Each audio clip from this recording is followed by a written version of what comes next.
ആണുങ്ങൾ എന്തൊക്കെ ചെയ്യുന്നുണ്ട് അതൊക്കെ ചെയ്താലേ പെണ്ണാവുള്ളൂ എന്നാണ്. അത് ആണുങ്ങൾ സ്മോൾ അടിക്കും, ചെറുതായിട്ട് എന്നാൽ എനിക്ക് അങ്ങ് പഠിക്കണം. ആണുങ്ങൾ സിഗരറ്റ് വലിക്കണം, ഞങ്ങൾക്ക് സിഗരറ്റ് വലിക്കണം. അവരെന്തൊക്കെ ചെയ്യുന്നു അത് മുഴുവൻ ചെയ്യണമെന്ന് വിചാരിച്ചാൽ അത് അപകടം. മുള്ളു വന്ന് ഇല വീണാലും ഇല വന്ന് മുള്ള വീണാലും എന്ന് പറയുന്ന പോലൊരു സംഭവമുണ്ട്. ആ ഒരു അപകടം മനസ്സിലാക്കിക്കൊണ്ടുള്ള ഈക്വൽ ആവാനേ പാടുള്ളൂ.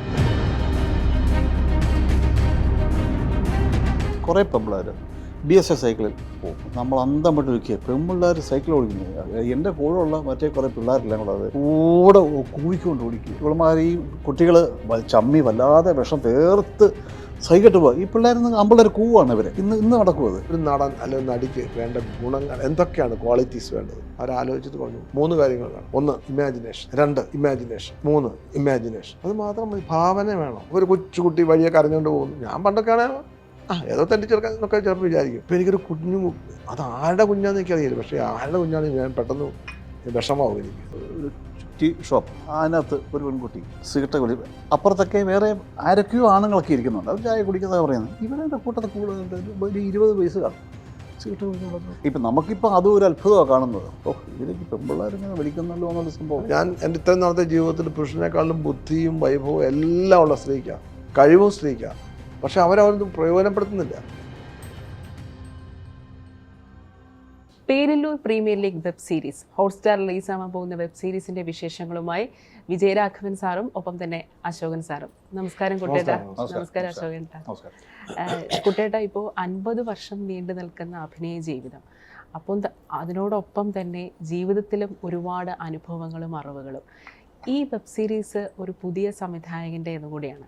അപ്പം ഇത്രയും വർഷം നീണ്ടു നിൽക്കുന്ന ജീവിതാനുഭവം ഒപ്പം തന്നെ അഭിനയ ജീവിതവും, എങ്ങനെയാണ് ഒരു പുതിയ സംവിധായകൻ കഥ പറയാനായിട്ട് കുട്ടേട്ടൻ്റെ അടുത്ത് വരുമ്പോൾ ഈ കഥയ്ക്ക് ഒരു സോളുണ്ട് എന്ന് ചേട്ടൻ എങ്ങനെയാണ് മനസ്സിലാക്കുന്നത്? അതിന് ഇത്രയും വലിയ ജീവിതാനുഭവവും ഇത്രയും വലിയ സിനിമാഭിനയവും ഉണ്ടായിട്ടാണ് ഇപ്പം ഈ കഥ കേൾക്കുന്നത്. ഇതിന് മുമ്പ് കഥ കേൾക്കുമ്പോൾ ഇതൊക്കെ തന്നെയാണ്. അല്ലാതെ ഇപ്പം പക്ഷേ കാലത്തിൻ്റെ മാറ്റമുണ്ടല്ലോ. കാലം നമ്മൾ ഈ പറഞ്ഞ ഒരു ഇരുമ്പ് കഷ്ണം വെറുതെ കിടന്നു കഴിഞ്ഞാൽ അത് ഇരുമ്പായിട്ട് തന്നെ കിടക്കും. അത് നമ്മൾ ഇന്നും തൂത്ത് മിനുക്കിക്കൊണ്ടിരുന്നാൽ തിളങ്ങി ചിലപ്പോൾ ഒരു വെള്ളി പോലെയൊക്കെ തോന്നും. എന്ന് പറഞ്ഞ പോലെ നമ്മൾ ഒരേ പ്രൊഫഷൻ കുറേ നാളായിട്ട് ചെയ്യുമ്പം അതിൻ്റേതായ മാറ്റങ്ങൾ വരുന്നുണ്ട് എൻ്റെ അഭിനയത്തിൽ നിന്ന്. എനിക്ക് തന്നെ ഞാൻ സ്വയം എന്നെ പറ്റി ആലോചിക്കുമ്പോൾ ഉണ്ട്. അത് ഈ പറഞ്ഞ പോലെ ഒരു പ്രൊവേർബ് പോലെ പറയാറുണ്ട്, ഒരു നടൻ ജനിക്കുന്നത് 50-ാമത്തെ വയസ്സിലാണ്. ഒരു നടൻ ജനിക്കുന്നത് 50-ാമത്തെ വയസ്സിലാണ് എന്ന് പറഞ്ഞതിന് അർത്ഥം എന്താണെന്ന് വെച്ചാൽ ജീവിതാനുഭവങ്ങൾ കൂടുമ്പോഴാണ് നമുക്ക് അതനുസരിച്ച് നമുക്കും നമ്മുടെ ഇമോഷൻസ് വ്യത്യാസം ഉണ്ടാകും. ഞാൻ പണ്ടൊക്കെ ആണെങ്കിൽ ഒരു കാര്യം കണ്ടു കഴിഞ്ഞാൽ എനിക്ക് ഒരു കൊച്ചുകുട്ടി വഴിയെ കരഞ്ഞുകൊണ്ട് പോകുന്നു. ഞാൻ പണ്ടൊക്കെ ഏതോ തൻ്റെ ചെറുക്കാൻ എന്നൊക്കെ ചിലപ്പോൾ വിചാരിക്കും. ഇപ്പം എനിക്കൊരു കുഞ്ഞു, അത് ആരുടെ കുഞ്ഞാന്ന് എനിക്കറിയില്ല, പക്ഷേ ആരുടെ കുഞ്ഞാണ് ഞാൻ പെട്ടെന്ന് വിഷമാവും എനിക്ക്. എന്ന് വെച്ചാൽ എനിക്കിപ്പോൾ ഒരു പേരക്കുട്ടിയുണ്ട്. എന്നല്ല 3-4 കുട്ടികളുണ്ട്. എൻ്റെ മൂത്ത പേരക്കുട്ടി 12 വയസ്സായി. അപ്പോൾ അതുപോലെ താഴോട്ടുണ്ട് 5 വയസ്സ്, 3 വയസ്സ്, ഇപ്പോൾ ഒരു 6-8 മാസമാണ്. അപ്പോൾ അവൻ കുഞ്ഞുങ്ങൾ ഏതൊരു കുഞ്ഞും എനിക്ക് എൻ്റെ കുഞ്ഞിനെ പോലെയായി. അപ്പം ഞാൻ പ്രായമായതുകൊണ്ടാണ് മാറ്റങ്ങളിൽ ഒരു മാറ്റം പ്രകടമായി ഞാൻ പറയുന്ന മനസ്സിലാകാൻ വേണ്ടി പറഞ്ഞു. അതുപോലെ ഒരുപാട് കാര്യമുണ്ട്. പിന്നെ എൻ്റെ ജീവിത വീക്ഷണവും മാറിയിട്ടുണ്ട് ഒരുപാട്. പൊളിറ്റിക്കലി ഞാൻ കോളേജിലൊക്കെ പഠിക്കുമ്പോൾ ഉള്ള രാഷ്ട്രീയ ബോധങ്ങളല്ലായിരുന്നു. രാഷ്ട്രീയ ബോധവും രാഷ്ട്രീയ സാഹചര്യവും അല്ല ഇപ്പോൾ. എൻറ്റയർ ഡിഫറെൻ്റ് ആണ്. അപ്പം ഈ ഒരു മാറ്റങ്ങളൊക്കെ എന്നെ സ്വാധീനിച്ചിട്ടുണ്ട്. അപ്പം എൻ്റെ ജീവിത കാഴ്ചപ്പാടുകൾ മാറിയിട്ടുണ്ട്. അത് as A human being Vijayaraghavan എന്നുള്ളത്. പക്ഷെ ഞാനും ആക്ടറായിട്ട് വരുമ്പം ഞാൻ ആ ക്യാരക്ടറുമായിട്ടുള്ള ഞങ്ങൾ തമ്മിലുള്ള കൊടുക്കൽ വാങ്ങുക, അത് ക്യാരക്ടറിലേക്ക് എത്തുന്ന കഥ എഴുതുന്ന ആൾ അല്ലെങ്കിൽ ഡയറക്ടർ വന്ന് കഥ പറയുമ്പോൾ അന്നേരം ഞാനെപ്പോഴും ഒരു കഥ കേൾക്കുമ്പോൾ ഞാൻ വെറും കുട്ടനായിട്ടാണ് ഇരിക്കുന്നത്. വെറും കുട്ടൻ, അല്ലാതെ സിനിമാ നടനായിട്ടൊന്നുമല്ല. ഞാൻ വെറും സാധാരണ ഒരു ജീവി, ഒരു മനുഷ്യൻ. അങ്ങനെ കേൾക്കുമ്പോഴാണ് എനിക്ക് അതിനകത്ത് എൻ്റെ ജീവിതാനുഭവങ്ങളിൽ നിന്നുള്ളതോ അല്ലെങ്കിൽ ഞാൻ കണ്ട സിനിമകളിൽ നിന്നുള്ളതോ അല്ലെങ്കിൽ നാടകങ്ങളിൽ നിന്നുള്ളതോ അല്ലെങ്കിൽ എൻ്റെ എക്സ്പീരിയൻസിൽ നിന്നുള്ള കാര്യങ്ങളൊക്കെ ഇതുമായിട്ട് കണക്ട് ചെയ്യാൻ പറ്റുന്ന ചില കാര്യങ്ങൾ എനിക്ക് കിട്ടും. അതെല്ലാം കൂടെ സ്വരൂപിച്ച് ഈ കഥയും കൂടെ കേട്ട് ഈ കഥാപാത്രം അയാൾ പറയുന്ന അയാളുടെ ഒരു ഇൻ്റർപ്രിട്ടേഷൻ ഉണ്ട്. ആ ഇൻ്റർപ്രിട്ടേഷനൊപ്പം ഞാൻ എൻ്റെ ഒരു അനാലിസിസ് ഇടയ്ക്ക് നടക്കും. അങ്ങനെ അന്നേരം എനിക്ക് തോന്നുന്ന എനിക്കൊരു എങ്ങനെയൊക്കെ ആയിരിക്കണം എന്നൊക്കെ ഒരു ഏകദേശ ധാരണ ഉണ്ടാകും. അത് ഈ പറഞ്ഞ് ഒരേ കാര്യം ചെയ്തുകൊണ്ടിരിക്കുമ്പോൾ വേറെ കാര്യം ചെയ്യാൻ അറിയാനും പല ജീവിതത്തിൽ ഒരു പണി അറിയാൻ പറ്റും. ഇപ്പം കുട്ടേട്ടൻ പറഞ്ഞല്ലോ, ചേട്ടൻ ജീവിതത്തിൽ കണ്ട ഏതെങ്കിലും ഒരു വ്യക്തി, കാരണം ഇത്രയും അനുഭവങ്ങൾ ഉണ്ടായതുകൊണ്ട് തന്നെ ജീവിതത്തിൽ കണ്ട ഏതെങ്കിലും ഒരു വ്യക്തി ഈ കഥ കേൾക്കുമ്പോൾ മനസ്സിലേക്ക് ഓടി വരുമെന്ന്. ഒരു ക്യാരക്ടർ ചെയ്യുമ്പോഴും ഒരാളെ മാത്രം കണ്ടിട്ടല്ല ഞാൻ ചെയ്യുന്നത്.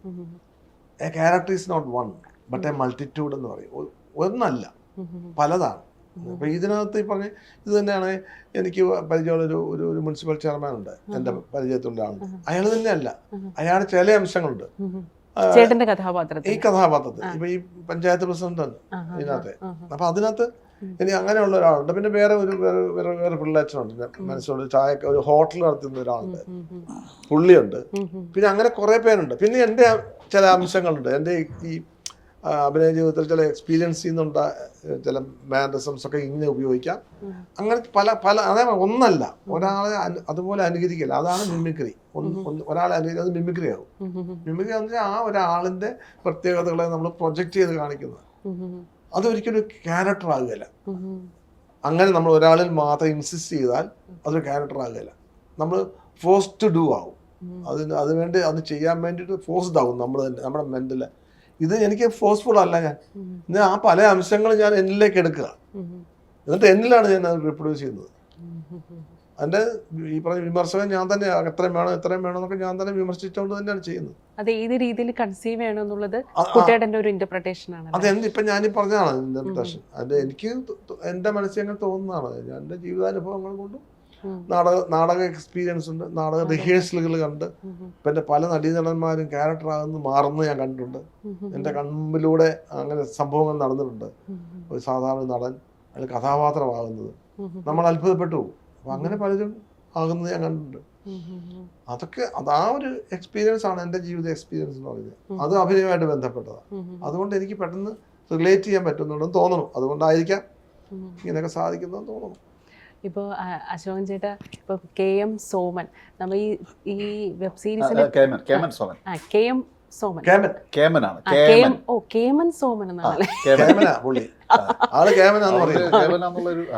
അതിനകത്തൊരു K.M കേമൻ സോമൻ. അപ്പോൾ അശോകൻ ചേട്ടൻ്റെ ഈ ട്രെയിലറിൽ അശോകൻ ചേട്ടൻ്റെ ചില പെർഫോമൻസ് കണ്ടപ്പോൾ ഉണ്ടല്ലോ, ഈ വെബ് സീരീസിൻ്റെ അണിയറ പ്രവർത്തകർ തന്നെ നമ്മളോട് ഷെയർ ചെയ്തൊരു കാര്യമുണ്ട്. ഈ വെബ് സീരീസിൽ കുട്ടേട്ടനും അശോകൻ ചേട്ടൻ്റെയും വേറെ ലെവൽ ഒരു പെർഫോമൻസ് ആണെന്നാണ് അവർ നമ്മളോട് പറഞ്ഞത്. നിങ്ങൾ രണ്ടുപേരുമാണ് ഈ വെബ് സീരീസിൻ്റെ ഏറ്റവും വലിയൊരു ഹൈലൈറ്റ് എന്നുള്ളത്. ഇപ്പോൾ ഈ വെബ് സീരീസിലൊരു പഞ്ചായത്ത് ഇലക്ഷൻ്റെ ഒരു പശ്ചാത്തലമാണ്. സ്വാഭാവികമായിട്ടും നമ്മളെ കേരളത്തിൽ ഇപ്പോൾ നവകേരള സദസ്സിനെ കുറിച്ചൊക്കെ ഒരുപാട് ചർച്ച ചെയ്യുന്ന ഒരു പശ്ചാത്തലം കൂടിയാണ്.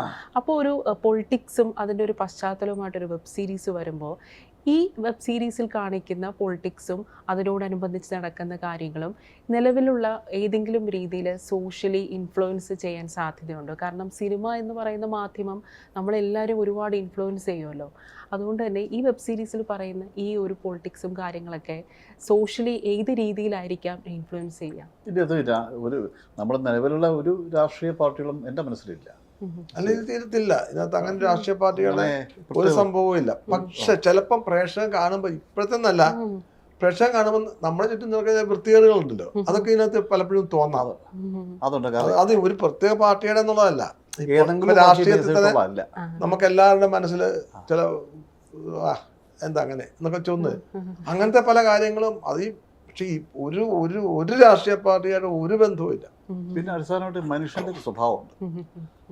മനുഷ്യന്റെ ഒരുപാട് വശങ്ങൾ, നല്ലതും ചീത്തയും, നമ്മുടെ ഓരോ കാരണങ്ങൾ, ഓരോ സിറ്റുവേഷൻ, നമ്മുടെ മാനസികാവസ്ഥ, അതൊക്കെ ഓരോരുത്തരുടെ ജീനിലുള്ള കാര്യങ്ങൾ. അതല്ല, അത് ഇതിനകത്ത് ഓരോരുത്തരുടെ സ്വഭാവമാണ് ബേസിക്കലി ഉള്ളത്. അപ്പം അതാണ് ഇപ്പോൾ രാഷ്ട്രീയത്തിലാണെങ്കിലും സിനിമയിലാണെങ്കിലും മറ്റു മേഖലകളിലൊക്കെ അവനവൻ്റെ സ്വഭാവമാണ് കാണിക്കുന്നത് മുഴുക്കെ. അപ്പോൾ അത് ഇതിനകത്ത് അങ്ങനെ ഒരു ക്യാരക്ടർ അല്ലാതെ അങ്ങനെ ഒരു സിറ്റുവേഷൻ അത് തന്നെയാണ് അങ്ങനെ ചെയ്യുന്നുള്ളേ ഉള്ളൂ. വാസ്തവത്തിൽ ഒരു പാവമാണ്, പക്ഷേ വലിയ വിദ്യാഭ്യാസമൊന്നുമില്ല. എന്നാൽ മണ്ടനാണെന്ന് വെച്ചാൽ മണ്ടനാണോ, മണ്ടത്തരമുണ്ട്. സാധുപോലെ എന്നാൽ ഇത്തിരി വിവരമുണ്ട്. പക്ഷേ ഇയാൾക്ക് യാതൊരു ഇങ്ങനെയൊക്കെ ആണെങ്കിൽ ഒരു കുലുക്കുമില്ല. ഓപ്പോസിറ്റ് സ്ഥാനാർത്ഥി എന്നുള്ള വളരെ കെങ്കേമനായിട്ടുള്ള വളരെ ഉള്ള ഒരു മഹാക്കള്ളൻ്റെ ഒരു ക്യാരക്ടറാണ് കുറുക്കൻ. ചിഹ്നവും കുറുക്കനാണ്.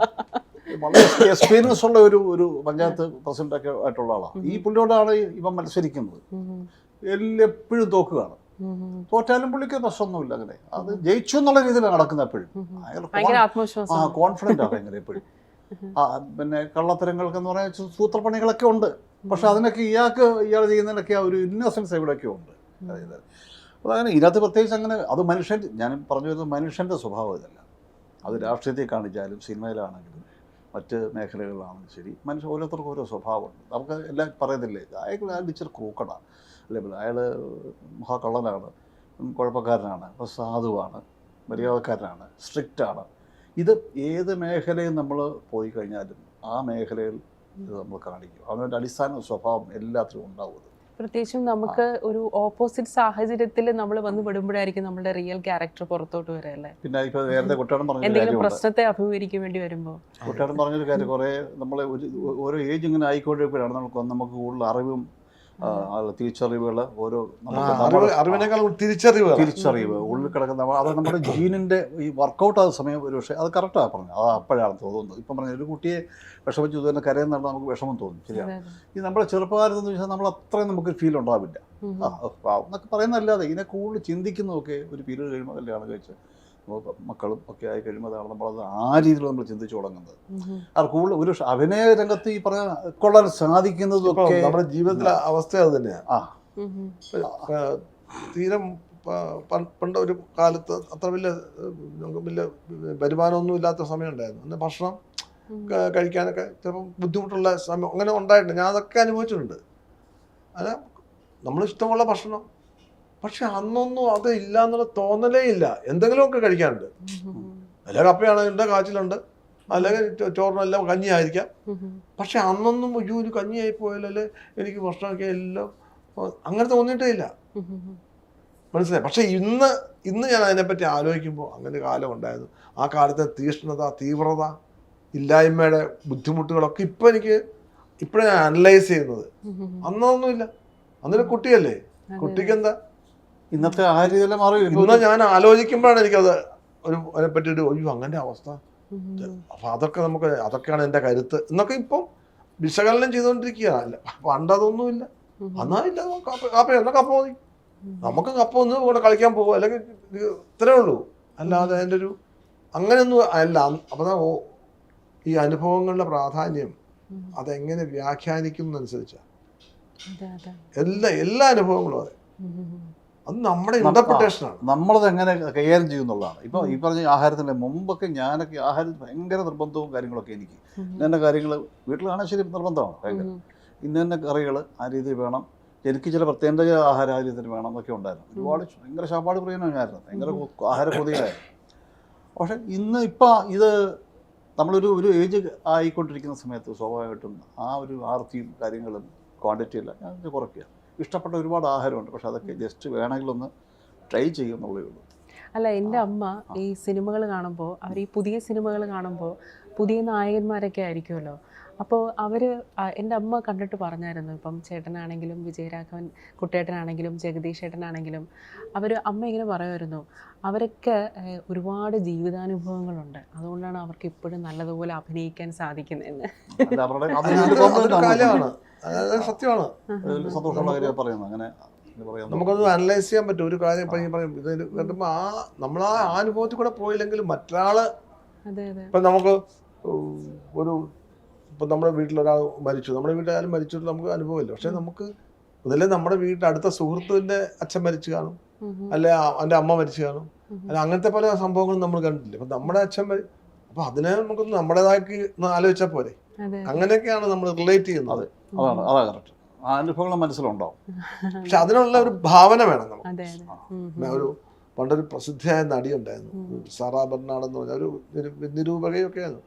അപ്പോൾ അവരോടൊക്കെ വിമർശനം ചോദിച്ചു, നിങ്ങൾ എങ്ങനെയാണ് അന്നത്തെ കാലത്ത് ഈ നാടകത്തിലൊക്കെ മരണ സീൻ, ഈ ഡെത്ത് സീൻ അഭിനയിക്കുന്നത് എന്ന് വെച്ചാൽ ഇപ്പം ഷേക്സ്പിയർ നാടകങ്ങളിലൊക്കെ ഉണ്ടല്ലോ മരണം ഒക്കെ ഉള്ള സീനുകളൊക്കെ, അത് ഓരോ നടീനടന്മാർ അഭിനയിക്കുമ്പോൾ അതിൻ്റെ തീവ്രത ഭയങ്കര. കഥ എല്ലാവർക്കും അറിയാം. അന്നങ്ങനെയാണ് നമ്മുടെ രാമായണം മഹാഭാരതം കഥകളി കാണുന്ന പോലല്ലേ, കഥ എല്ലാവർക്കും അറിയാം. പക്ഷെ ആ സിറ്റുവേഷൻ അവരെങ്ങനെ ചെയ്യുന്ന ഈ സ്ത്രീയോട് ചോദിച്ചു, ഈ മരണ സീൻ ഗംഭീരമാണ്, അത് എങ്ങനെ നിങ്ങൾക്ക് നിങ്ങൾ ചെയ്യുന്നു, നിങ്ങൾ ആ കുത്തു കൊണ്ട് മരിക്കുന്നത്, നിങ്ങൾ ഇത് കുത്തു കൊണ്ടിട്ടുണ്ടോ, അതുകൊണ്ട് അവർ എന്നെ കൊതുക് കുത്തിയിട്ടുണ്ടെന്ന്. അപ്പം എന്ന് വെച്ചാൽ അതിൻ്റെ അർത്ഥം ഒരു കൊതുകിൻ്റെ പെയിൻ എന്നുള്ളത് അറിയാം. അതിനെ എങ്ങനെയാണ് ഒരു കടായ കൊണ്ട് കുത്തിയാലുള്ള പെയിൻ ആകുന്നത്, അത് അവർക്ക് വിഷ്വലൈസ് ചെയ്യാൻ പറ്റണം.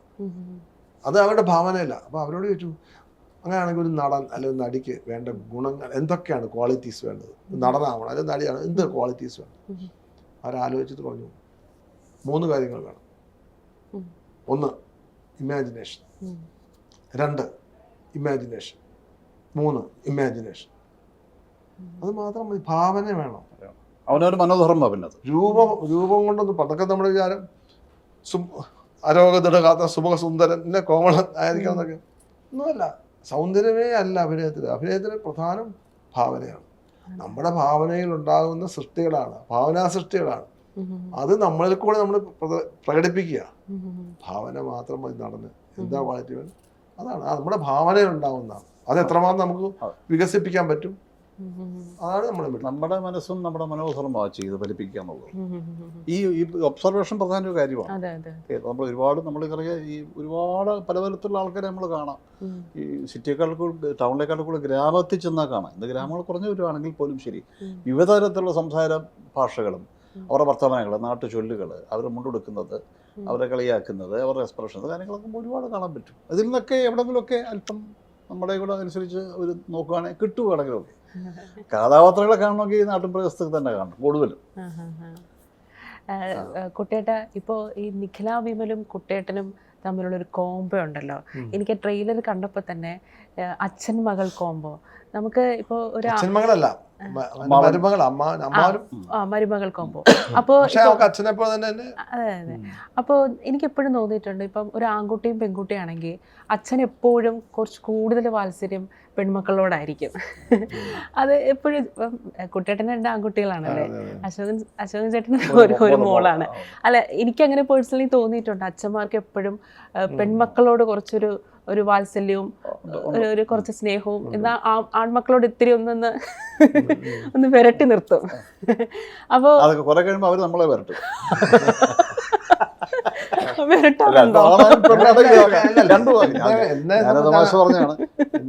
ഞാൻ വളരെ ഫ്രണ്ട്ലി എന്റെ മക്കളോട്. എന്റെ അച്ഛൻ എന്നോട് ഭയങ്കര ഫ്രണ്ട്ലി ആയിരുന്നു. ഞാൻ എന്റെ മക്കളോട് അതിനെക്കാളും കാലം കുറച്ചുകൂടെ പുരോഗമിച്ചില്ല. അപ്പൊ ഞാൻ അവരോട് വളരെ ഫ്രണ്ട്ലി ആയിട്ട്. ഞാൻ അങ്ങനെ പറഞ്ഞ തമാശ പറഞ്ഞാണ്. അല്ല, നമ്മളിപ്പം ഇപ്പൊ ഒരു പക്ഷെ പെൺകുട്ടികൾ ഈ പറഞ്ഞ പോലെ അവരുടെ ഭാര്യമാരുണ്ട്. അപ്പൊ അവര് എന്റെ മക്കളെ പോലെ എനിക്ക് അവരോട് ഇഷ്ടമുണ്ട്. ഈ പറഞ്ഞ പോലെ പെൺകുട്ടികൾ ഇല്ലാത്തതുകൊണ്ടായി. പിന്നെ ഇളയ മോന് ഇപ്പൊ ഒരു പെൺകുട്ടിയുണ്ട്, 3 വയസ്സായി. അവളിപ്പോ എന്റെ കൂടെയാ കിടക്കുന്നത്. ഞങ്ങളും ഭയങ്കര കമ്പനിയാണ്. എന്നെ വലിയ കാര്യമാണ്. എനിക്കും അതെ, അവളോട് ഒരു പ്രത്യേകതയുണ്ട്. അവരുടെ പെരുമാറ്റത്തിലൊക്കെ. അവളാണെങ്കിലും എന്നെ പെരുമാറുന്ന രീതി ആൺകുട്ടികളും പെരുമാറുന്നതും പെൺകുട്ടി പെരുമാറുന്നതും വ്യത്യാസമുണ്ട്. അത് നമുക്ക് വളരെ പ്രകടമായിട്ട് അറിയാൻ പറ്റും. ആൺകുട്ടികൾ കുറച്ചുകൂടി സീരിയസാ.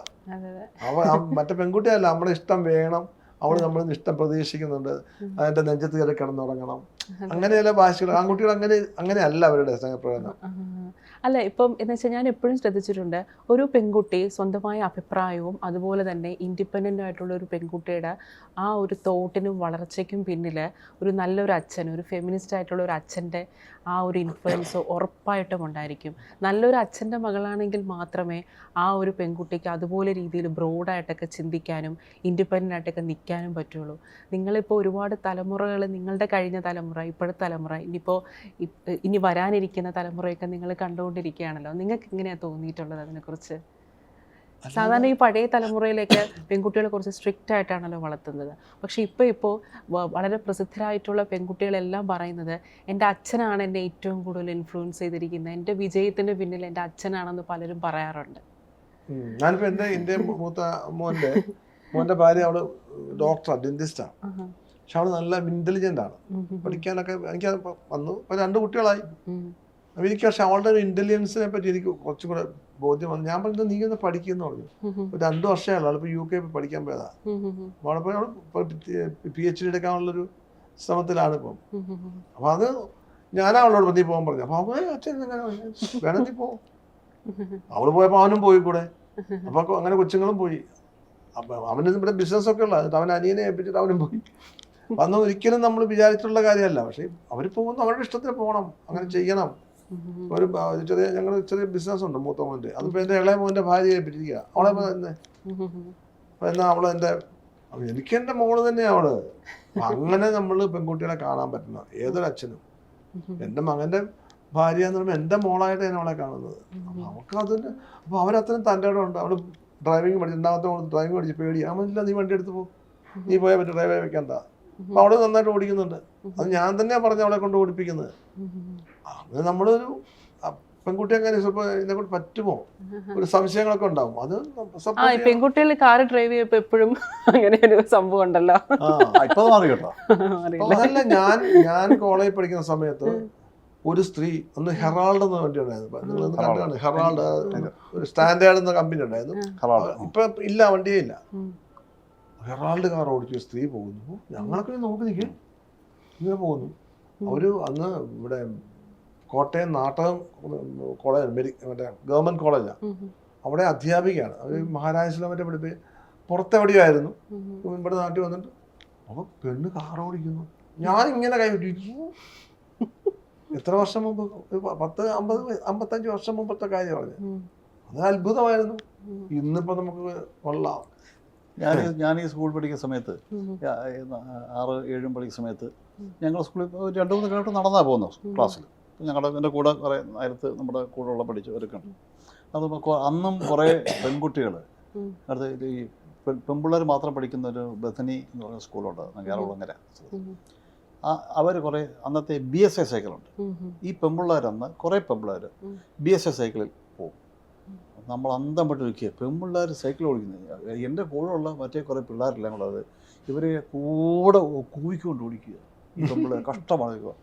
ഇവളുമാർ ഈ കുട്ടികൾ ചമ്മി വല്ലാതെ വിഷം പേർത്ത് സൈക്കിട്ട് പോവാ. ഈ പിള്ളേർ അമ്പിള്ളേർ കൂവാണ് ഇവരെ. മോശപ്പെട്ട കാലത്തിന്റെ മാറ്റമാണത്. പെൺമണ്ണുങ്ങൾ എന്തിനാണ് വണ്ടി ഓടിക്കുന്നത്? പറഞ്ഞ പോലെ സൈക്കിളിൽ പോകുന്ന ബൈക്ക് എന്തിനാന്നുള്ള ചോദിക്കുന്നതാ. ഇന്ന് നടക്കും അത്. ബോധം മാറിയില്ലേ? ബോധം മാറി. അതാണ് കാലത്തിന്റെ. പക്ഷെ ഇപ്പൊ നമ്മുടെ ബോധം പിന്നെ മാറാനുണ്ട്. നമ്മളെ ഇവിടുത്തെ പെൺകുട്ടികൾക്കും ഉണ്ട്. പെൺകുട്ടികൾ ഇന്നും പെണ്ണായിട്ട് ജീവിക്കാൻ ആഗ്രഹിക്കുന്നത്. എന്നുവെച്ചാൽ തനി പെണ്ണെന്ന് പറയില്ലേ, നീ പെണ്ണാടി എന്നൊരു പുരുഷൻ പറയല്ലേ, ഞാൻ പെണ്ണ. അതല്ല, സ്ത്രീയും പുരുഷനും ഒരുപോലെയാണെന്ന് ഇന്നത്തെ പെൺകുട്ടികൾക്ക് പോലും തോന്നുന്നില്ല. അത് തോന്നണം. ഇപ്പം വേറൊരു കുഴപ്പമെന്ന് വെച്ചാൽ പുരുഷനൊപ്പം ആകാന്ന് വെച്ചാൽ പുരുഷനെ പോലെ വെള്ളം അടിക്കണം, പുരുഷനെ പോലെ സിഗരറ്റ് വലിച്ചാലേ പുരുഷനാവുള്ളൂ എന്ന്. അതല്ല, ആ അർത്ഥത്തിലല്ല ഞാൻ പറയുന്നത്. മെന്റലി വളരെ സ്ട്രോങ് ആകാൻ ശ്രമിക്കണം, പഠിക്കണം, ജീവിതത്തെ നേരിടാൻ വേണ്ടിയിട്ട് അതിന് ഉള്ള പ്രാപ്തി ഉണ്ടാകാൻ വേണ്ടത്. പക്ഷെ ഇവിടെ പല പെൺകുട്ടികൾക്കും ഈ പറഞ്ഞ ഈ ഇതിനെപ്പറ്റി അഭിപ്രായം പറയുമ്പോൾ ഞാൻ പറഞ്ഞ വേറെ രീതിയിലല്ല, ആണുങ്ങൾ എന്തൊക്കെ ചെയ്യുന്നുണ്ട് അതൊക്കെ ചെയ്താലേ പെണ്ണാവുള്ളൂ എന്നാണ്. അത് ആണുങ്ങൾ സ്മോൾ അടിക്കും, ചെറുപ്രായത്തിൽ എന്നാൽ എനിക്ക് അങ്ങ് അടിക്കണം. ആണുങ്ങൾ സിഗരറ്റ് വലിക്കും, ഞങ്ങൾക്ക് സിഗരറ്റ് വലിക്കണം. ആ പ്രായത്തിൽ അവരെന്തൊക്കെ ചെയ്യുന്നു അത് മുഴുവൻ ചെയ്യണമെന്ന് വിചാരിച്ചാൽ അത് അപകടമാണ്. അപ്പോൾ അതൊക്കെ അറിഞ്ഞ് ആ അപകടത്തിലൊക്കെ ചെന്ന് ചാടിയാൽ ഈ പറഞ്ഞ ഈ പണ്ടുകൊണ്ട് പറയുന്ന പോലെ മുള്ളു വന്ന് ഇല വീണാലും ഇല വന്ന് മുള്ളേ വീണാലും എന്ന് പറയുന്ന പോലെ ഒരു സംഭവമുണ്ട്. അത് ആ ഒരു അപകടം മനസ്സിലാക്കിക്കൊണ്ടുള്ള ഈക്വൽ ആവാനേ പാടുള്ളൂ. നമ്മൾ എത്രയായാലും ഇതൊക്കെ ഒരു സർവ്വസാധാരണമാണ്. ഈ പെണ്ണുങ്ങൾ സേർട്ട് വലിയ വെള്ളം പിടിക്കുക തോലുണ്ടല്ലോ. ഇങ്ങനെയൊക്കെയാണെങ്കിൽ പോലും ഒരുപാട് മാറ്റം വന്നെങ്കിൽ പോലും ഇപ്പോഴും ഒരു പെണ്ണ് നമ്മുടെ കാഴ്ചപ്പാട് ഇവിടെ ഒരു സേർട്ട് വലിക്കുകയാണെന്നുണ്ടെങ്കിൽ നമ്മൾ ഞെട്ടുകൊണ്ടിരിക്കുകയാണ്. ഞാൻ പലരും കണ്ടു. ഞാൻ ചെന്നൈ ചില സ്ഥലങ്ങളിലൊക്കെ യാത്ര സമയത്ത് അടുത്തൊരു ചെറിയൊരു ഒരു ടീ ഷോപ്പ് നോക്കുമ്പോൾ അവിടെ അതിനകത്ത് ഒരു പെൺകുട്ടി ഒരു മിടിയൊക്കെ ഇട്ട് സിഗരറ്റ് വലി, അപ്പുറത്തൊക്കെ വേറെ ആരൊക്കെയോ ആണുങ്ങളൊക്കെ ഇരിക്കുന്നുണ്ട്. അവർ ചായ കുടിക്കുന്നതാണ് പറയുന്നത്. ഇവരുടെ കൂട്ടത്തിൽ കൂടുതൽ ഒരു 20 വയസ്സ് കാണും. എല്ലായിടത്തും ഇപ്പോൾ എല്ലായിടത്തുണ്ട്. ഇപ്പം നമുക്കിപ്പോൾ അതും ഒരു അത്ഭുതമാണ് കാണുന്നത്. ഇവർക്ക് പെൺപിള്ളേരിങ്ങനെ വലിക്കുന്നല്ലോ എന്നുള്ള സംഭവം. അല്ല, ഞാൻ പറഞ്ഞ ഈ വലിയല് മാത്രം, വലിക്കലും കുടിക്കലും മാത്രമല്ല പുരുഷനാവാനുള്ള പണി. അവിടെ അതിന്റെ കുഴപ്പം. മറ്റ് മെന്റലി ഒരു സ്ട്രോങ് ആവണം, ഫിനാൻഷ്യലി ഇൻഡിപെൻഡന്റ് ആയിരിക്കണം. ഫിനാൻഷ്യലി ഇൻഡിപെൻഡന്റ് ആയെങ്കിൽ മാത്രമേ ഇതൊക്കെ പറ്റുള്ളൂ. അപ്പൊ അതിനും അതുകൊണ്ട് മെന്റലി നമ്മളായാലും ഇതൊക്കെ നടക്കുള്ളൂ. മനസ്സുകൊണ്ടോ ഞാൻ എന്നെ കൊണ്ട് ഇതൊക്കെ ചെയ്യാൻ പറ്റും. പുരുഷന് ചെയ്യാൻ പറ്റുമെങ്കിൽ പുരുഷനെ ഇരട്ടി എപ്പോഴും ഒരു ഫയറാണ് വേണ്ടത്. അതായത് പുരുഷനെക്കാട്ടിലും എൻ്റെ അഭിപ്രായത്തിൽ എൻ്റെ ഇത്രയും നാളത്തെ ജീവിതത്തിൽ പുരുഷനെക്കാട്ടിലും ബുദ്ധിയും വൈഭവവും എല്ലാം ഉള്ള സ്ത്രീക്കാണ്, കഴിവും സ്ത്രീക്കാണ്. പക്ഷെ അവരതൊന്നും പ്രയോജനപ്പെടുത്തുന്നില്ല എന്നുള്ളതാണ് എൻ്റെ പരാതി. ആത്മാർത്ഥമുള്ള കാര്യമാണ് പറയുന്നത്.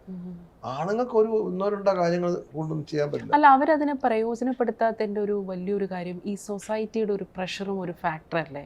അത് നമ്മൾ ഞാൻ ചെയ്യട്ടെ ആ പ്രഷർ ഉണ്ടായിട്ട് ഈ പറഞ്ഞ സിഗരറ്റ് വലിയും കള്ളുകൂടിയൊക്കെ ആകാമെന്ന് പറയുന്ന വിഭാഗമാണല്ലോ. അവർ അതിനേക്കാളും ഫോക്കസ് ചെയ്യേണ്ടത് പെൺകുട്ടികൾ ഇങ്ങനെയുള്ള ബോധം സൃഷ്ടിക്കാന്നുള്ളതാണ്. മാനസികമായിട്ടുള്ള ഒരു ഉന്നമനമായിരിക്കണം. ഉന്നമനല്ല, അങ്ങനത്തെ സ്ട്രെങ്ത് ഇല്ലേ, മെന്റൽ സ്ട്രെങ്ത് അതാണ്. അപ്പൊ നമുക്കൊരു കാര്യത്തെ ഞാൻ നേരിടാം എന്നൊരു ധൈര്യമാണ് വേണ്ടത്. അല്ലാതെ മറ്റ് വെറുതെ അന്ധമായ, നമുക്ക് അന്ധമായ അനുകരണമാണ്. അനുകരണം അല്ല വേണ്ടത്. നമ്മൾ ആ ഒരു ആർജവം നമ്മൾ നേടിയെടുക്കുക. ഇപ്പൊ പറയുന്ന ഇവരൊന്നും സൊസൈറ്റി ഒന്നും മൈൻഡ് ചെയ്യത്തില്ല. സൊസൈറ്റി വിളിക്കുന്ന ഒരുപാട് പേരില്ലേ, സൊസൈറ്റി എന്താ അവർ നോക്കട്ടെ. അതൊരു വോക്ക് കൾച്ചറിന്റെ ഭാഗമാണ്. ഒരു വോക്ക് കൾച്ചറിന്റെ ഭാഗമായിട്ട് വന്നതാണത്. അല്ല, അതുകൊണ്ടാണ് ഞാൻ അതുകൊണ്ട് പുരുഷനാകുകയല്ല ഞാൻ പറഞ്ഞത്. പുരുഷനൊപ്പം സ്ത്രീ ആവാൻ വേണ്ടിയുള്ള ശ്രമത്തിൽ ഇതൊക്കെയാണ് അതിനകത്തേക്കുള്ള വഴി എന്ന് വിചാരിക്കുന്നത് മണ്ടത്തരാണ്. അതല്ല, ഇത്തരം കാര്യങ്ങളാണ് അവർ കാണുന്നത്, പുരുഷനാകാൻ വേണ്ടി ശ്രമിക്കുന്നത്, തുല്യമാകാൻ. നല്ല ബുദ്ധിപരമായിട്ട് പുരുഷനേക്കാൾ ഒരുപാട് മേലെയാ സ്ത്രീയെ, സംശയമില്ല കാര്യത്തിൽ.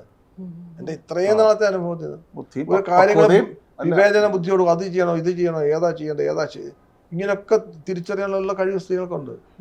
അസാമാന്യ കഴിവുണ്ട് പുരുഷനെക്കാട്ടിലും. ഡിസിഷൻ എടുക്കാൻ പറ്റും, അത് ചെയ്താൽ അങ്ങനെ മതി, എന്താ അങ്ങനെ അവരങ്ങനെയല്ലേ ഇവരിങ്ങനെയല്ലേ. പിന്നെ പുരുഷന് തോന്നുന്നു അയ്യോ അത് മോശം, എന്ത് മോശം, ഇതാ അങ്ങനെയാണ് അവരങ്ങനെയല്ലേ ചെയ്തത്. നമ്മളെ പുരാണങ്ങളിൽ കൂടി അങ്ങനെയാണല്ലോ പറയുന്നത്. ഒരുപാട് എക്സാമ്പിൾ ഉണ്ട് പുരാണങ്ങളിൽ, മാതൃകയായി കണ്ട ഒരു സ്ത്രീകളിൽ നിന്നാണ്. അശോകൻ ചേട്ടൻ ഇപ്പോൾ ഏതൊരു ആർട്ടിസ്റ്റിനും കിട്ടാത്ത വലിയൊരു ഭാഗ്യമാണ് അശോകൻ ചേട്ടൻ്റെ കരിയറിൻ്റെ തുടക്കത്തിൽ കിട്ടിയത്. പെരുവഴി അമ്പലത്തിന് അശോകൻ ചേട്ടന് സ്റ്റാർട്ട് ആക്ഷൻ പറഞ്ഞത് പത്മനാഭൻ സാറായിരുന്നു. അപ്പോൾ 40 വർഷങ്ങളായി സിനിമയിൽ. 45. ഇപ്പോഴും ഈ സ്റ്റാർട്ട് ആക്ഷൻ ഒരു സംവിധായകൻ പറയുമ്പോൾ അശോകൻ ചേട്ടൻ്റെ മനസ്സിൽ കൂടെ പോകുന്ന തോന്നലുകളും ഫീലും എന്താണ്? വല്ലപ്പോഴൊക്കെ അത് ആലോചിക്കാറുണ്ട്. കാരണം ആദ്യം ഈ പറഞ്ഞ പോലെ നമ്മൾ അന്ന് ഞാൻ ഈ സിനിമയിൽ വരുന്ന സമയത്ത് അതിന് മുമ്പൊക്കെ ഞാൻ എല്ലാ സിനിമാ പ്രസിദ്ധീകരണങ്ങളും അന്ധമായിട്ടിരുന്ന് ഞാൻ വായിക്കുമായിരുന്നു. അപ്പോൾ അന്നെല്ലാം ഈ ചെന്നൈയിലല്ലേ ഷൂട്ടിംഗ് അല്ല, അന്നത്തെ മദ്രാസ്. അപ്പോൾ അതിനകത്ത് സ്റ്റുഡിയോ ഫ്ലോറുകളിലൂടെ എന്നൊക്കെ പറഞ്ഞൊരു പങ്ക്തിയുണ്ട്. അതിനകത്തൊരു ക്യാമറയുടെ പടം അങ്ങനെയൊക്കെ വെച്ചുകൊണ്ടുള്ള സംഭവമാണ്. ഇതിങ്ങനെ പഠിക്കുന്ന പുസ്തകത്തെക്കാട്ടി കാണാൻ പഠിക്കുന്ന ഇതാ. ആരാ അഭിനയിക്കുന്നു, ഡയറക്ടർ ആരാ, എല്ലാം കൃത്യം അറിയാം. അപ്പോൾ അതിനകത്തെല്ലാം start action, camera start action cut. അപ്പോൾ എൻ്റെ മനസ്സിൽ ഏതോ ഒരു തെറ്റിദ്ധാരണ ഉണ്ടായി. കട്ടെന്ന് പറയുമ്പോൾ അത് തെറ്റായതുകൊണ്ടാണ് ഈ കട്ട് പറയുന്നത് ഇതൊക്കെ. അപ്പം ഞാൻ എൻ്റെ മനസ്സിൽ ഇത് കിടക്കുക. ഈ പെരുവഴിയമ്പലം അതൊരു ഷൂട്ടിംഗ് കാണുമ്പോൾ ഫസ്റ്റ് ഷോട്ട് ഒരു വൈകുന്നേരം സന്ധ്യക്കാണ്. നമ്മുടെ കൊടിയേറ്റം ഗോപിച്ചേട്ടനുമായിട്ടുള്ള പുള്ളിയുടെ ചായക്കടയിലേക്ക് എന്നെ ഒളിച്ച് താമസിപ്പിക്കാനായിട്ട് കൊണ്ടുവന്ന ഒരു ഷോട്ട് എടുക്കുന്നത് നെയ്യാർ ഡാമിൽ. അപ്പം ഞാൻ ക്യാമറ പുറകിലാണ്, ഞങ്ങൾ അങ്ങോട്ട് കിടക്കുന്നത്, പുറകെ ക്യാമറ വെച്ചിട്ട് കടയിലേക്ക് കയറുന്നതാണ്. അങ്ങനെ കുളിക്കുമ്പം നടന്നു പോകുമ്പം ആ കടയിലോട്ട് കയറുന്നോടി അവിടെ ഷോർട്ട് എൻഡാണ്, പിന്നെ അപ്പുറത്താണ് കൗണ്ടറായിരുന്നു.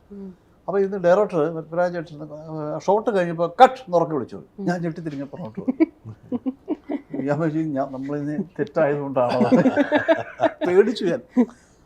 അപ്പം അങ്ങനെ ബിച്ചാൾ പറഞ്ഞത് നീ തിരിഞ്ഞു നോക്കരുത്, ഞങ്ങൾ കട്ടെന്ന് പറയുന്നത് ഈ ഒരു ഭാഗം അവസാനിക്കുമ്പോൾ കട്ടെന്ന് പറയുന്നത് തിരിഞ്ഞ് അതേ പൊസിഷനിൽ തന്നെ നിൽക്കണം എന്ന് പറയാം. അപ്പം അങ്ങനെ ഇത് 2 പ്രാവശ്യം പല സ്ഥലങ്ങളിലും ആവർത്തിച്ച് പേടിച്ചും അറിയാൻ വയ്യാത്തതുകൊണ്ട് കട്ടതാണ്.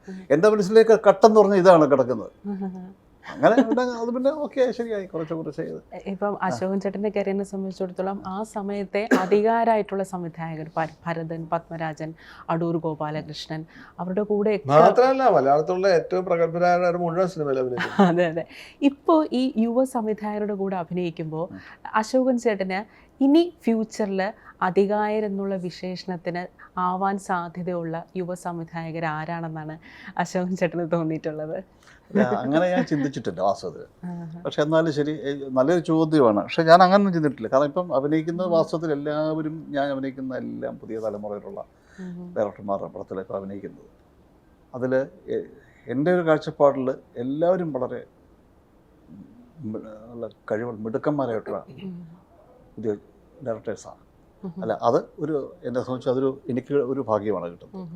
പിന്നെ ഈ വർഷം ഇത്രയും കഴിഞ്ഞിട്ടും ഞാൻ ഈ വരുന്ന പല സംവിധായകരെയും പുതുമുഖ സംവിധായകരെയും കൂടെ അഭിനയിക്കാൻ പറ്റുന്നത്, അങ്ങനെയുള്ളവരുടെ കൂടെ അഭിനയിക്കാൻ മറ്റുള്ള പ്രവർത്തകർ അവർക്കൊരു സന്തോഷം തന്നെയാണ്. ഇതിലാരാണ് ഏറ്റവും ഒരു പ്രതീക്ഷ എടുക്കുന്ന പറയാൻ പറ്റും. കാരണം ഇപ്പം വരുന്ന ഒരു ഭൂരിപക്ഷം പേരും വളരെ എല്ലാം പുതിയല്ലേ. എല്ലാം 100 പടങ്ങൾ ഇറങ്ങുന്നുണ്ടെങ്കിൽ 89 പേരും പുതിയ ആൾക്കാരാണ്. നല്ല ഐഡിയ ഉള്ള ധാരാളം ആൾക്കാരുണ്ട്. സിനിമയുടെ സ്ഥിരം അല്ല, നിങ്ങളൊക്കെ ഇത്രയും ആ സമയത്തെ പ്രഗത്ഭരായിട്ടുള്ള സംവിധായകരോട് വർക്ക് ചെയ്തിട്ടുണ്ട്. ഇപ്പൊ ഈ ഇവരോട് അഭിനയിക്കുമ്പോ ആ ഒരു ഡിഫറൻസ് ഫീൽ ചെയ്യുമല്ലോ. ഒന്നും തോന്നിയിട്ടില്ല. സിനിമയുടെ അഭിനയ രീതിയും മറ്റു കാര്യങ്ങളൊക്കെ സാങ്കേതികമായിട്ട് ഒരുപാട് മാറ്റമുണ്ട്. ഇനി തെറ്റുകളും കുറ്റങ്ങളും ഒക്കെ നമുക്ക് അറിയാൻ പലപ്പോഴും. പക്ഷെ നമ്മൾ ചിലപ്പോൾ ചൂണ്ടിക്കാണിക്കല. എന്താ പറയുക, നമ്മളൊരു സീനിയർ ആർട്ടിസ്റ്റ് ആയിട്ടൊന്ന് അവരോട് പറഞ്ഞു കഴിഞ്ഞാൽ അവർക്ക് ചിലപ്പം അത് എങ്ങനെ അവരെടുക്കും, ചിലപ്പോൾ അവർക്ക് ഉൾക്കൊള്ളാൻ പറ്റിയില്ല എന്ന് വരും. അപ്പം അങ്ങനെ ആവശ്യമില്ലാത്ത കാര്യമൊന്നും പറയാതിരിക്കുക എന്നൊരു മനസ്സിനെ പഠിപ്പിക്കാറുണ്ട് പലപ്പോഴും. പിന്നെ അന്ന് ഞാൻ ഭരതേട്ടൻ്റെ കൂടെ അഭിനയിച്ചിട്ടില്ല, പത്മനാഭൻ്റെ പടത്തൊന്നും അഭിനയിച്ചിട്ടില്ല. പക്ഷെ എങ്കിൽ പോലും അവരൊക്കെ പത്മരാജനും പ്രൂവ് ചെയ്തിട്ടുണ്ട് അദ്ദേഹം ഒരു നല്ലൊരു നോവലിസ്റ്റാണ്. അന്നത്തെ ആ തലമുറയിലെ ഏറ്റവും വലിയ നോവലിസ്റ്റിൽ ഒരാളാണ് അദ്ദേഹം.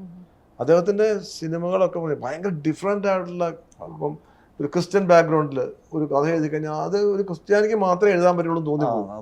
അദ്ദേഹം ഒരു ക്രിസ്ത്യാനിയാണ് എന്ന് വെച്ചാൽ അങ്ങനെ വാക്കുകളും വീട്ടിലെ പ്രയോഗങ്ങളും വീട്ടിലെ പെരുമാറ്റങ്ങളെ പറ്റിയൊക്കെ വിശദീകരിച്ച് എഴുതുമ്പോഴൊക്കെ ഒരു ക്രിസ്ത്യൻ. അതുപോലെ പുള്ളി ഞാൻ ഗന്ധർവൻ എന്നുള്ളത് എനിക്ക് ഏറ്റവും ഇഷ്ടപ്പെട്ട സിനിമകളാണ്. ഈ പറഞ്ഞ ഒരു മൂല്യം നമ്മൾ മുൻകൂട്ടി കൽപ്പിക്കുന്നുണ്ട്. ഇപ്പം നമുക്ക് പുതിയ ആൾക്കാർ പലരും നമുക്ക് ശരിക്കും തന്നെ അറിയില്ല അവരെങ്ങനെയാ സിനിമ. പിന്നെ ഞാനൊക്കെ അഭിനയിക്കാൻ തുടങ്ങിയ കാലത്ത് വെച്ചാൽ ഇവരുടെ പടത്തിൽ അഭിനയിച്ചിട്ടില്ലെങ്കിലും ആരുടെ കൂടെയാണ്, ഭരതേട്ടൻ്റെ അസിസ്റ്റൻ്റ് ആയിരുന്നു, അല്ലെ പത്മനാഭൻ്റെ അസിസ്റ്റൻ്റ് ആയിരുന്നു, അല്ലെ ജോഷിയുടെ. ഇങ്ങനെ പറയുമ്പം IV ശശിയുടെ കൂടെ 10-20 പടങ്ങൾക്ക് അസിസ്റ്റൻ്റായ ആളാണ് പിന്നീട് ഡയറക്ടർ ആവുന്നത്. നമുക്കപ്പോൾ ഈ ഡയറക്ടർ പുതിയ ആൾക്കാരല്ല നമ്മളെ സംബന്ധിച്ച്. എന്ന് വെച്ചാൽ ഏതെങ്കിലും ഒരു പടത്തിൽ അവന് അസോസിയേറ്റ് ആയിട്ടുണ്ട്, അല്ലെ അസിസ്റ്റന്റ് ഡയറക്ടർ ആയിട്ടുണ്ട്. അല്ലാതെ പുതിയതെന്ന് പറഞ്ഞ ഫ്രഷ് എന്ന് പറഞ്ഞൊരു ഡയറക്ടർ ഞാൻ എൻ്റെ ജീവിതത്തിൽ ഈ കുറഞ്ഞ അടുത്ത കാലം വരെ കണ്ടില്ല.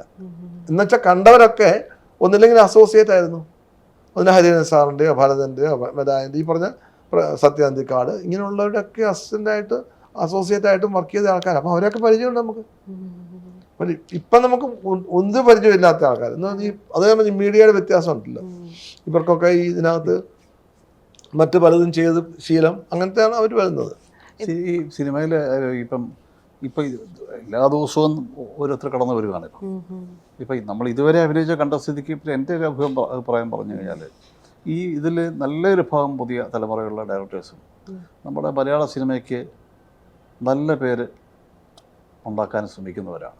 ഡിഫറെൻ്റ് ആയിട്ടുള്ള സബ്ജക്റ്റും കാര്യങ്ങളൊക്കെ എടുത്ത് ഒരുപാട്. ശരിയല്ലേ? അവനെ പിന്നെ വേറെ ഗുണമുണ്ട്. ഇപ്പം പണ്ടത്തെ തലമുറയ്ക്ക് എത്ര സിനിമ കാണാൻ പറ്റുന്നുണ്ട് ഫോറിൻ ഫിലിംസ്. അല്ലാന്ന് ഇപ്പം സിനിമ കാണാൻ ലോക സിനിമകൾ എല്ലാം കാണാപ്പാടം പഠിച്ചിട്ട് ഫ്രെയിംസ് വരെ പഠിച്ചിട്ടാണ് പിള്ളേർ വരുന്നത്. അപ്പം അവർക്ക് അത്ര തറവാണ് സിനിമയെ പറ്റി. അതെങ്ങനെ എടുക്കണമെന്ന് ചിലപ്പോൾ അവർ ടെക്നിക്കലി അത്ര പരിചയം കാണുകയില്ല. ലോക സിനിമകളൊക്കെ കാണുന്നുണ്ട് അവർ. എല്ലാം പുതിയ ഡയറക്ടേഴ്സാണ്. ഞാൻ പെട്ടെന്ന് കുട്ടേട്ടനെ പെട്ടെന്ന് കണ്ടപ്പോൾ ഞാൻ പെട്ടെന്ന് ഷോക്കായിപ്പോയി. കാരണം സിനിമയിൽ ഈ വയസ്സായിട്ടുള്ള ക്യാരക്ടേഴ്സ് ഇത്രയും പെർഫെക്റ്റ് ആയിട്ട് അഭിനയിക്കുന്ന, പക്ഷെ നേരി കാണുമ്പോൾ നമ്മൾ പെട്ടെന്ന് ഞെട്ടിപ്പോകും. ഇത് ശരിക്കും ആ വയസ്സ് തന്നെയാണ്. ഇതെല്ലാം മേക്കപ്പ്, ഇതാണ് അഭിനയം. അത് നമ്മൾ ഇപ്പം ഫ്രാങ്കായിട്ട് ചോദിക്കുകയാണ് ഇത് എങ്ങനെ സാധിക്കുന്നു എന്നുള്ളൊരു ചോദ്യം ഉണ്ടല്ലോ. പ്രത്യേകിച്ച് ഈ ഡയലോഗ് ഡെലിവറിയിലും അതുപോലെ ആ ടോണിലൊക്കെ. ഇപ്പോൾ ഈ സിനിമയിലാണെങ്കിൽ തന്നെയും ഒരു ഈസ്റ്റ് ആയിട്ടുള്ള ഒരു ക്യാരക്ടറാണല്ലോ. ഈ എപ്പോഴും ഞാൻ അത്ഭുതപ്പെടുന്ന ഈ ഡബ്ബിങ്ങിൻ്റെ ഒരു സമയമുണ്ടല്ലോ, പ്രത്യേകിച്ച് ഈ ഈസ്റ്റ് ആയിട്ടുള്ള ഒരു ക്യാരക്ടർ. ഇപ്പം നമ്മൾ ഈ സിങ് സൗണ്ട് അല്ലാതെ ലൈവായിട്ട് നമ്മൾ അഭിനയിക്കുമ്പോൾ തിരിച്ച് ഡബ്ബിലേക്ക് വരുമ്പോൾ ഇതിന്റെ ഒരു വല്ലാത്തൊരു എഫേർട്ട് നമ്മൾ എടുക്കേണ്ടി വരില്ലേ? ഞാൻ അത് പൂക്കാലത്ത് എനിക്ക് ഭയങ്കര വേണ്ടി വന്നു. അത് ശബ്ദം മാറ്റി ഞാൻ കുറേ ദിവസം ചെയ്ത് സൗണ്ടൊക്കെ പോയി. ഞാൻ ഡോക്ടറെ കാണേണ്ടിയൊക്കെ വന്നു, ഞാൻ സൗണ്ട് ടെസ്റ്റ് ചെയ്യേണ്ടി വന്നു. അതും വലിയ കുഴപ്പമായിരുന്നു. അല്ല അങ്ങനെ അത്രയും ബുദ്ധിമുട്ടുകൾ ബാക്കി ഉണ്ടാവാറില്ല, അതിനും കൂടുതൽ ബുദ്ധിമുട്ട് വന്നു. അത് മെയിൻറ്റെയിൻ ചെയ്യാനുള്ള ഒരു ബുദ്ധിമുട്ട്. അല്ല ഇതൊക്കെ എനിക്ക് ചെയ്യാൻ പറ്റുന്ന നാടകത്തിന് 100%. അത് വലിയൊരു 100% എൻ്റെ ശക്തിയാണത്. ഏറ്റവും വലിയൊരു ശക്തി, എൻ്റെ ഒരു എക്സ്പീരിയൻസ് തന്നെയാണ്. ചേട്ടാ, ഇപ്പോൾ ചേട്ടനെ അനുകരിക്കുന്ന ഒരുപാട് മിമിക്രി ആർട്ടിസ്റ്റുകളുണ്ട്. അപ്പം ചേട്ടന് ഇപ്പം പല മിമിക്രി താരങ്ങളും സിനിമയിൽ പലരും വന്നിട്ടുള്ള മിമിക്രിയിലൂടെ ഇപ്പൊ ജയറാം സാറൊക്കെ എത്ര മനോഹരമായിട്ടാണ് മിമിക്രി ചെയ്യുന്നത്.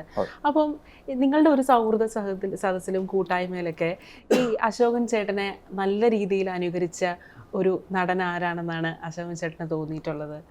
അത് ഞാൻ ശ്രദ്ധിച്ചില്ല, പക്ഷേ ജയറാമൊക്കെ നന്നായിട്ട് ഇമിറ്റേറ്റ് ചെയ്യും. അശോകൻ ചേട്ടൻ ഇമിറ്റേറ്റ് ചെയ്തിട്ടുണ്ട്? ഉണ്ട്. ഇത് ജയറാം ഞങ്ങൾ ആദ്യം 3-ാം പക്കം ഷൂട്ടിങ് തുടങ്ങുന്നതിന് മുമ്പായിട്ട് അപ്പോൾ അങ്ങനെ എറണാകുളത്ത് ഡയറക്ടറും പ്രൊഡ്യൂസറും എല്ലാം കൂടെ ഈ ആക്ടേഴ്സും എല്ലാം കൂടെ ഒരു മീറ്റിംഗ് ഉണ്ടായി, BTH ഡയറക്ട് ടൂറിസം.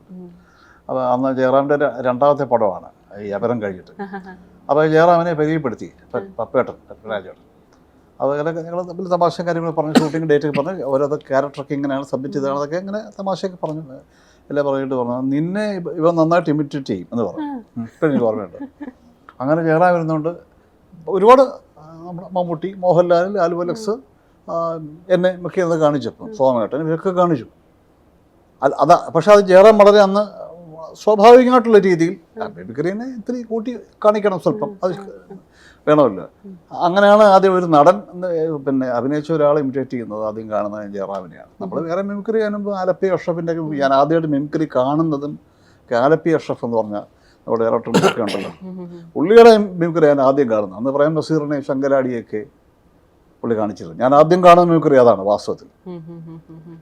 അല്ല അവരൊക്കെ നന്നായിട്ട് സ്വാഭാവികമായിട്ട് ചെയ്യുന്നു, അതാണ് വേണ്ടത്. ഒസപ്പം കൂട്ടിക്കാണിക്കണം, എന്നാലേ റീച്ച് ആവുള്ളൂ. ഇത് ഇവരൊക്കെ കറക്റ്റായിട്ട് ചെയ്താട്ടെ. എൻ്റെ ഓർമ്മ അങ്ങനെയാണ്. പലരും അങ്ങനെ ചെയ്യുന്നുണ്ട്, നന്നായിട്ട് ചെയ്യുന്ന ഒരുപാട് പേരുണ്ട്. ഏതായാലും കുട്ടേട്ടനെ സംബന്ധിച്ചിടത്തോളം ഒരു OTT പ്ലാറ്റ്ഫോം ആദ്യമാണല്ലേ, ഒരു ഹോട്ട്സ്റ്റാറിലെ OTT പ്ലാറ്റ്ഫോമിൽ വെബ് സീരീസിൽ അഭിനയിക്കുക എന്നുള്ളത്. അശോകൻ ചേട്ടൻ മാസ്റ്റർ പീസിൽ രണ്ടാമത്തേതാണ്. ഏതായാലും ഈ ഒരു വെബ് സീരീസ് വലിയൊരു വിജയമാവട്ടെ, സീസൺ 2 ഉണ്ടാവട്ടെ. നമ്മളെ വീടുകളിലിരുന്ന് നിങ്ങളുടെയൊക്കെ പെർഫോമൻസ് കണ്ട് ഒരുപാട് ചിരിക്കാനുള്ളൊരു ഭാഗ്യം ഉണ്ടാവട്ടെ. വളരെ സന്തോഷമുണ്ട്. വീട്ടിൽ നിന്ന് ആസ്വദിക്കണം ഒക്കെ. അതോടൊപ്പം ഇടയ്ക്ക് തിയേറ്ററിലോട്ടും കൂടെ വന്ന് സിനിമ കാണണം. രണ്ടിലുള്ളവരാണ്. ഇതിനകത്തേക്ക് തന്നെ വീട്ടിൽ തന്നെ കാലുവേദനയും മുട്ടുവേദനയും ഒക്കെ വരും. അങ്ങനെ വീട്ടിൽ തന്നെ ഇരിക്കും, നടക്കണം. അപ്പം തിയേറ്ററിലൊക്കെ പോയി ഇതൊക്കെ പൊരിയൊക്കെ വാങ്ങിച്ച് തിന്ന് സിനിമ കാണണം. 500 രൂപ ചിലവാകുന്ന നഷ്ടം വിഷമം തോന്നരുത്.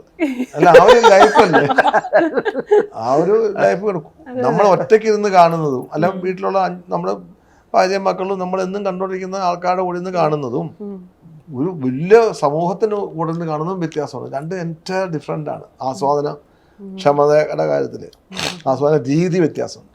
അപ്പം അത് മറ്റൊന്നാണ് തിയേറ്ററിലെ, ഇത് വേറൊന്ന്. അപ്പം രണ്ടും ഒന്നിച്ച് കൊണ്ടുപോകണം. ഇത് കണ്ടത് കൈയടിക്കണം, വീട്ടിലിരുന്ന കൈയടിക്കണം. അല്ല, കൈയടിച്ച് മാത്രം വിളിച്ച് അടുത്തുള്ള നീ കണ്ടോ, അയ്യോ ഇങ്ങനെ നല്ല സാധനം ഇങ്ങനെ വിളിച്ച് ഫേസ്ബുക്കില് മെയിലൊക്കെ ചെയ്ത് ഫേസ്ബുക്കിൽ പിന്നെ വിളിച്ചു പറയാം. അതിലെ ബന്ധുക്കളെ വിളിച്ചു 10 പേരെ വിളിച്ച് ഒരാൾ പറഞ്ഞാൽ മതി. തീർച്ചയായിട്ടും പറയാം. നിങ്ങൾ മിസ് ചെയ്യരുത്, കാണണം കേട്ടോ. നല്ല സംഭവം എന്ന് പറയണം. ഉറപ്പായിട്ടും പറയാം. അല്ല, നല്ല സംഭവമായിരിക്കും, രസമുള്ള സംഭവമായിരിക്കും. നിങ്ങളോട് സംസാരിക്കാൻ കഴിഞ്ഞാൽ വലിയ സന്തോഷമുണ്ട്. Thank you.